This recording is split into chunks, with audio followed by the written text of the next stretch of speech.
Bismillahirrahmanirrahim. Assalamualaikum warahmatullahi wabarakatuh.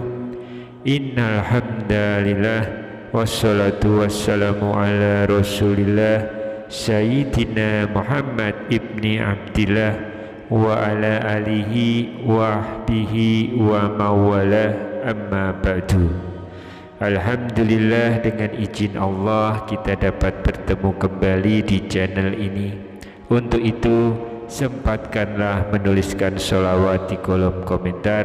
Insya Allah menjadi bukti cinta kita kepada Rasulullah Sallallahu Alaihi Wasallam.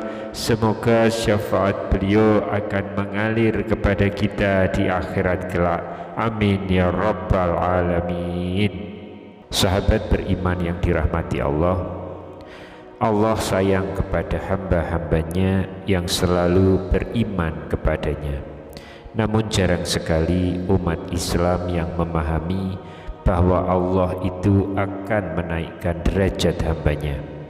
Dalam hidup ini kita harus sepenuhnya yakin bahwa kesempatan di dunia ini hanyalah untuk beribadah, dikarenakan hidup di dunia ini bersifat fana atau sementara. Situasi kehidupan ini seperti roda yang berputar.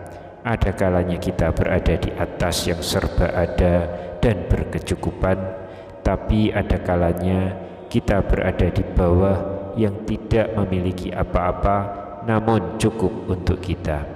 Namun di situasi inilah Allah memilih orang-orang untuk dinaikkan derajatnya, karena perjuangan dan kesungguhan yang kita lakukan membuat kita dicintainya. Dinaikkan derajatnya oleh Allah Subhanahu wa Ta'ala membuat kita akan berada di dekatnya dan masuk ke dalam golongan orang-orang yang dicintainya.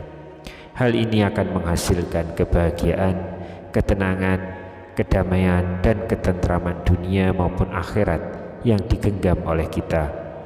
Lalu apa saja tanda Allah akan menaikkan derajat seseorang itu? Silakan tonton video ini hingga selesai supaya semua informasi yang kami sampaikan bisa diterima secara lengkap, supaya tidak gagal paham insya Allah. Yang pertama, akan dihadapkan dengan berbagai masalah. Di saat Allah akan menaikkan derajat hambanya, Allah akan menghadapkan kita dengan berbagai masalah yang akan membuat kita lebih bersabar dan bersyukur akan masalah yang sedang kita hadapi. Allah akan memberikan kesulitan kepada hambanya, tidak melebihi batas kemampuan hambanya. Dijelaskan di dalam Al-Quran surat Al-Baqarah ayat 286, yang artinya Allah tidak membebani seseorang kecuali menurut kesanggupannya. Baginya ada sesuatu pahala dari kebajikan yang diusahakannya, dan terhadapnya ada pula suatu siksa atas kejahatan yang diperbuatnya. Mereka berdoa, "Wahai Tuhan kami, janganlah Engkau hukum kami jika kami lupa atau kami salah. Wahai Tuhan kami, janganlah Engkau bebani kami dengan beban yang berat, sebagaimana Engkau bebankan kepada orang-orang sebelum kami. Wahai Tuhan kami, janganlah Engkau pikulkan kepada kami apa yang tidak sanggup kami memikulnya. Maafkan kami, ampuni kami, dan rahmati kami. Engkaulah pelindung kami, maka tolonglah kami dalam menghadapi kaum kafir." Dari ayat ini kita tahu bahwa batas kemampuan setiap orang itu berbeda-beda dalam menghadapi ujian yang diberikan Allah Subhanahu wa Ta'ala. Namun ayat ini menjadi pengingat untuk kita agar jika kita memiliki beban hidup yang berat dan berada di situasi terpuruk sekalipun, kita harus senantiasa berserah diri kepada Allah yang akan selalu memberikan kita kekuatan yang luar biasa. Kemudian selalu bersabar dan bersyukur dengan apa yang kita jalani, karena Allah sedang mengangkat derajat hambanya. Yang kedua, dihadapkannya kita dengan orang-orang yang tidak menyukai kita. Pada fase ini kita diuji kembali dengan orang-orang yang tidak menyukai kita hingga kita seakan-akan berada di titik yang paling lemah, di mana kita sedang berusaha menjadi seseorang yang lebih baik lagi dari sebelumnya. Pasti banyak sekali orang-orang yang akan menzalimi kita dan melukai kita. Ini adalah ujian yang sangat berat dikarenakan kita juga hidup berdampingan dengan banyak orang. Situasi ini yang membuat kita harus lebih memahami keadaan dan situasi yang sedang kita hadapi dan lebih melindungi diri agar tidak membenci orang lain, namun mendoakan yang terbaik untuk orang yang menzalimi kita. Ketika kita sudah berusaha, kita juga harus selalu ingat bahwa semua hal ini terjadi dikarenakan kehendak Allah yang sedang memberikan perhatiannya kepada kita, disebabkan karena Allah menjauhkan kita dari orang-orang yang tidak baik bagi kehidupan kita. Oleh karena itu, kita harus selalu bersabar dan selalu meminta perlindungan kepada Allah yang Maha Pelindung. Ciri yang ketiga, mengalami kesedihan yang tiada hentinya. Ketika mengalami kesedihan dan memiliki masalah yang bertubi-tubi, membuat kita menjadi sedih yang berkepanjangan. Masalah yang kita alami itu, baik besar ataupun kecil, adalah salah satu tanda bahwa Allah sangat menyayangi hambanya.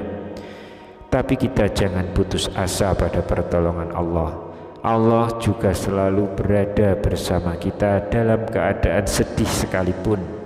Allah memberikan kenikmatan yang begitu besar ketika kita berhasil melewati ujian kehidupan. Allah berfirman dalam Quran surat At-Taubah ayat yang ke-40, "Jika kamu tidak menolongnya Muhammad, sesungguhnya Allah telah menolongnya, yaitu ketika orang-orang kafir mengusirnya dari Mekah. Sedang dia salah seorang dari 2 orang ketika keduanya berada di dalam gua. Ketika itu dia berkata kepada sahabatnya, 'Jangan engkau bersedih, sesungguhnya Allah bersama kita.' Maka Allah menurunkan ketenangan kepadanya, yaitu Muhammad, dan membantu dengan bala tentara, yaitu malaikat-malaikat yang tidak terlihat olehmu, dan dia menjadikan seruan orang-orang kafir itu rendah. Dan firman Allah itulah yang tinggi. Allah Maha Perkasa, Maha Bijaksana." Kalimat dalam ayat tersebut yaitu "jangan engkau bersedih, sesungguhnya Allah bersama kita," bertujuan untuk menghibur dan mengingatkan hambanya bahwa Allah tidak pernah membiarkan seseorang atau hambanya berada di dalam kesedihan dan kepedihan. Allah tidak akan memberikan ujian kepada hambanya, melainkan itu sesuai dengan kemampuannya. Dalam kondisi yang sedang kita alami, kita harus selalu ingat bahwa Allah itu akan selalu bersama kita dalam keadaan apapun. Oleh karena itu, kita harus selalu berprasangka baik kepada Allah Subhanahu wa Ta'ala. Yang keempat, didorong untuk terus beribadah. Kadangkala ada waktu di dalam hidup ini ketika seseorang tidak punya pilihan selain mengisi waktu-waktu yang dia miliki dengan beribadah. Hal semacam ini bahkan bisa saja terjadi karena terpaksa. Seseorang mungkin tak berencana melakukan ibadah tertentu, namun kesempatan dan kondisi tertentu membuatnya untuk selalu harus melakukannya. Kasus paling sederhana dari kejadian semacam ini ketika seseorang bisa dengan mudah melakukan kebaikan dan ibadah yang sebelumnya tidak pernah ia rencanakan. Kemudian ciri yang kelima dari orang yang sedang diangkat derajatnya oleh Allah adalah dibuatnya orang itu tidak bisa melakukan maksiat. Kesulitan untuk melakukan perbuatan maksiat yang dilatar belakangi oleh berbagai alasan itu juga merupakan tanda bahwa Allah sedang menaikkan derajat seseorang. Dari tanda ini ialah ketika seseorang terus-menerus gagal melakukan kemaksiatan atau dosa, meski sebelumnya telah direncanakannya dengan baik. Bila hal ini terjadi padamu, jangan lengah, terus bersungguh-sungguh beribadah kepada Allah, sebab Dia sedang menaikkan derajatmu. Wallahu a'lam bishawab. Subhanakallahumma wa bihamdika asyhadu alla ilaha illa anta astaghfiruka wa atubu ilaik. Demikian yang bisa saya bagikan di kesempatan kali ini. Semoga pembahasan ini dapat memberikan manfaat untuk kita semua. Amin ya rabbal alamin. Wassalamualaikum warahmatullahi wabarakatuh.